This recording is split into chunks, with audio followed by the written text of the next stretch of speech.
Kung naghahanap ka ng phone na sulit ngayong mega sale, huwag kang aalis. Kasi itong apat na phones na pag-uusapan natin, normally nasa 16K to 17K ang presyo. Pero kahit regular price pa lang, panalo na agad sa specs to price ratio. Pero pag bumaksak pa sa around 14K to 13K pag sale, ibang level na yung value na makukuha mo. May premium daily use phone, may balance power option, at dalawang gaming phones na optimized talaga for long sessions. At meron pa tayong bonus phone sa dulo na release nung 2024 pero lalo pang naging sulit ngayon dahil mas mababa na ang regular price.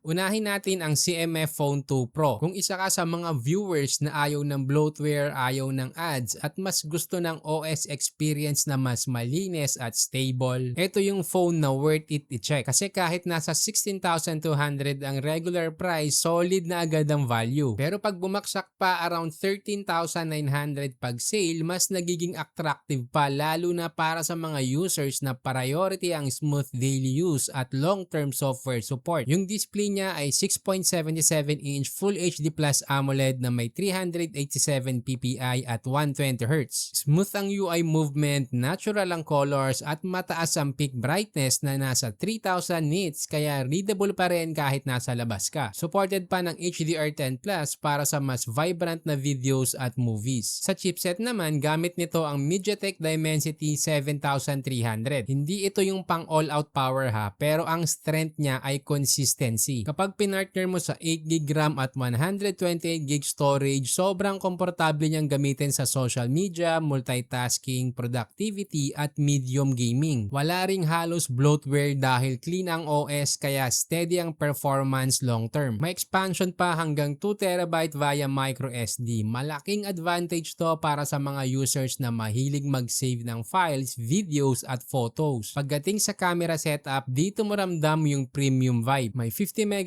main camera, 50MP telephoto na may 2x optical zoom at 8MP ultrawide. Hindi lang to puro numbers kasi maganda rin talaga ang color accuracy at detail capture. Kaya niya mag-record ng 4K video at stable din ang output dahil mas maganda ang processing pipeline. Kaya sobrang perfect nito para sa mga users na mahilig mag-capture ng daily moments pero ayaw gumastos ng malaki. Battery wise, meron siyang 5,000 mAh with 33 watts fast charging. Sakto ang charging speed para sa daily use at hindi rin demanding i-maintain. Pero ang pinakadahilan kung bakit topic ito ay yung OS longevity. May 3 years OS upgrades kaya safe ka for long-term use. At kung clean OS and stable experience ang priority mo, ito yung best daily driver sa lineup natin. Ito rin kasi ang madalas pinipili ng mga naka-iPhone na gustong mag-Android dahil halos pareho ang stability ng UI at walang hassle sa overall user experience. Pero syempre, kung ikaw naman yung tao na ang gusto talaga ay raw performance, punta tayo sa Poco X7 Pro. Malakas at kayang mag-deliver ng performance across gaming, multitasking at daily use. Para sa price na 15,200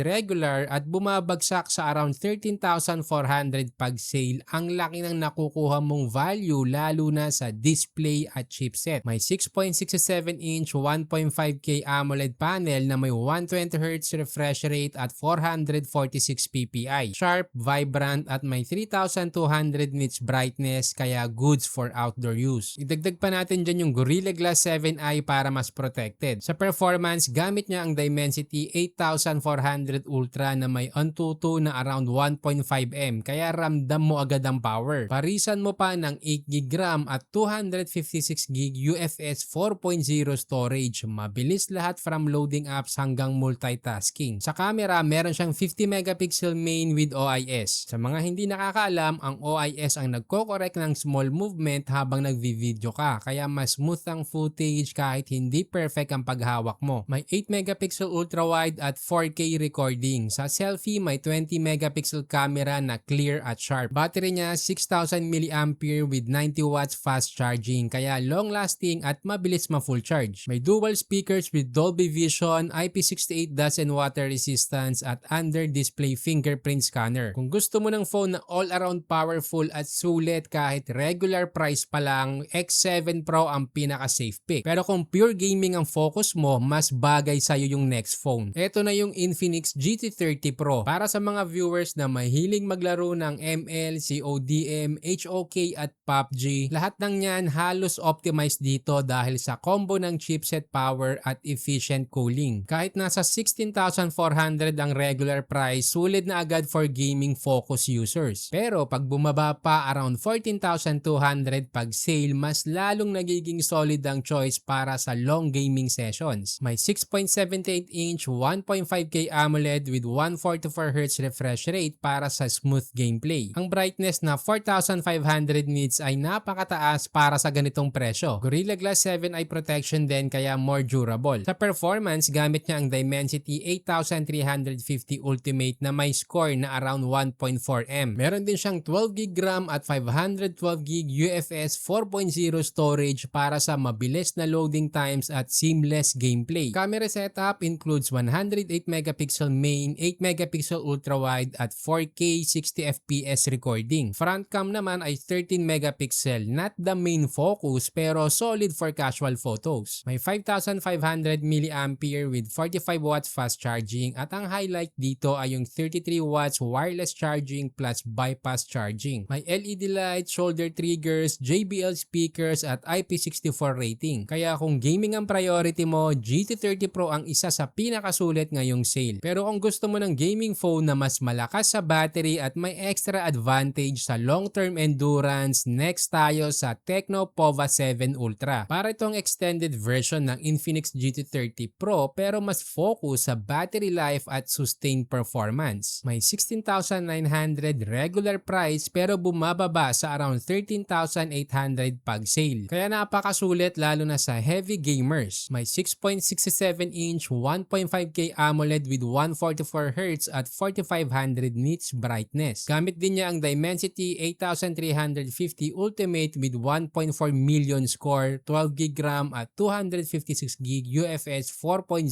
storage. Camera setup is 108MP main, 8MP ultra-wide at 4K at 60fps support. May 13MP selfie for casual content. Battery is 6,000mAh with 70W fast charging plus 30W wireless at bypass charging. May Dolby Atmos speakers, IP64 protection at LED accent. Kung long battery life at sustained gaming ang priority mo, ito yung pinakamalakas sa segment. Pero meron pa tayong bonus phone na kahit release nung 2024 hanggang ngayon sulit pa rin lalo na sa price na around 13,200. Ito ang Poco F6. May 6.67-inch 1.5K Flow AMOLED with 120Hz at 446 ppi. Protected ng Gorilla Glass Victus para mas durable. Gamit niya ang Snapdragon 8S Gen 3 na may score na 1.5M. Perfecto para sa mga users na ayaw ng MediaTek chipset. May 8GB RAM at 256GB storage, 50MP main camera with OIS, 8MP ultra-wide at 10MP